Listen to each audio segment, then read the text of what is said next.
So tell us about the influence you might have had or want to have on future leaders of programmes such as this. What would you say was sort of one of the biggest things that you've learned or advice that you would give? So I'll come back to the two bits of advice that stuck with me right from the outset. One was your chief executive being disappointed at our ambition to merely engage. Not sorry, by the way. Sorry. No, it's spot on. I mean, it put me on the right track, right? So challenge yourself. It's not about compliance. You've got to mean it, and compliance is just so one-dimensional. So complying with consultation or merely engaging people, you can do so much more, and you'll get so much more. So invest the time. Do it right from the start. That would be my message, because you'll get so much more from it. There is so much power and so much more opportunity to get it right first time. Would be my message. Second part of the question.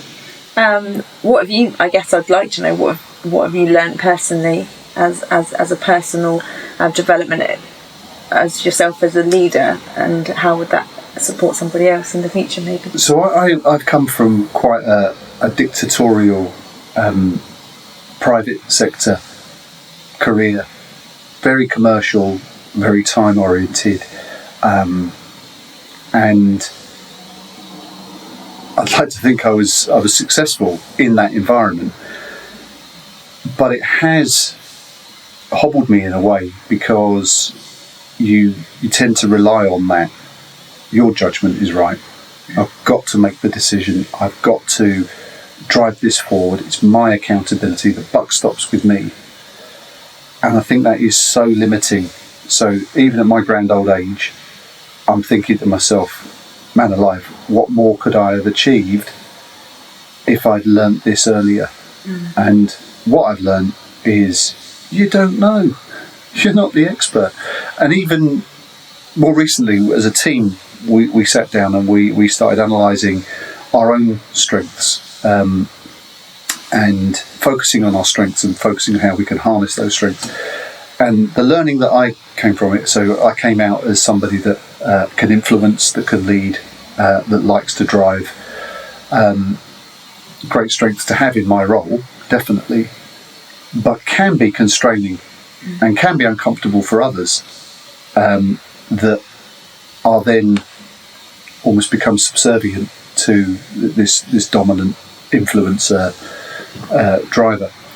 And the commitment I made was to, even though I may think I know best, and even though, and I do think that, right? It's not that I do think that sometimes. And even though I may want to get to the answer quickly and get on with it, give others the space to come up with the answer, because almost invariably it's going to be better than that which you would have thought out for yourself. And that, how can you argue with that? Either the same outcome or a better outcome. And either way is win-win. And whatever way, you're going to get more buy-in. Exactly, yeah.